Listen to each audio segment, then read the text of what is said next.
হয় নিশ্চয়কৈ ক'ব লাগিব চাওক লোকসভা নিৰ্বাচনৰ ফলাফল ঘোষণাৰ পাছতে দেশৰ জনসাধাৰণৰ মূৰত এটা ৰাম টাঙোন সজোৱা হ'ল। পেট্ৰল আৰু ডিজেলৰ মূল্য বৃদ্ধি হ'ল।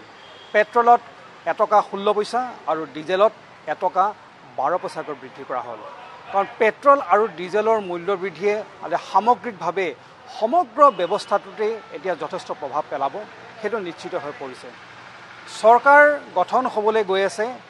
চৰকাৰ গঠনৰ আগমুহূৰ্ততে এনেদৰে যেতিয়া পেট্ৰল আৰু ডিজেলৰ মূল্য বৃদ্ধি হ'ল, সেইলৈ জনসাধাৰণৰ মাজত যথেষ্ট প্ৰভাৱ পৰিছে।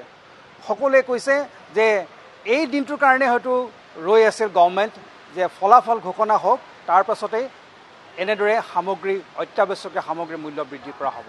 প্ৰথমতে পেট্ৰল, তাৰপিছত ক্ৰমান্বয়ে ইটোৰ পিছত সিটো মূল্য বৃদ্ধি হৈ গৈ থাকিব। মোৰ লগত আছে এই প্ৰতিষ্ঠানৰ আৰু এজন ব্যক্তি আছে। কি ক'ব, পেট্ৰল আৰু ডিজেলৰ দাম কেতিয়াৰ পৰা বৃদ্ধি হৈছে?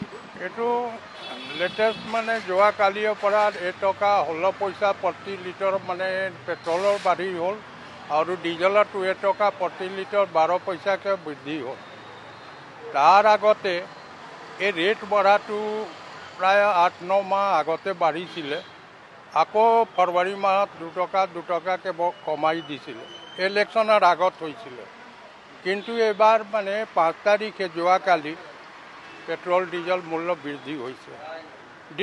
ডিজেলৰ উপেক্ষে মই ক'ব লাগিব সেইটো সমস্ত যিটো মানে আমাৰ ভাৰতীয় কালচাৰ, ট্ৰেভেলিং হওক, মেনুফেকচাৰিং হওক, ইফেক্ট কৰে এইটো আম পাব্লিকৰ কাৰণে। এই ডিজেলৰ মূল্যটো ইমান বঢ়োৱাটো মানে চৰকাৰৰ লগত মই কি ক'ম আৰু আমি আম পাব্লিক হওঁ।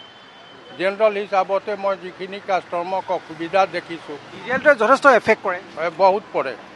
80% মানুহৰ ওপৰত পৰে। স্কুলৰ ল'ৰা ছোৱালী লৈ আপুনি যিমান কাম কৰিব আছে, কিবা ঘৰত যায়, কিবা ফাংচন আছে, ডিজেলটো লাগিব। 90 টকা এতিয়া ডিজেলৰ মূল্য হৈ গ'ল। 90 টকা .24 পইচা। পেট্ৰলৰ হৈ গ'ল 98 আপোনাৰ 2 পইচা।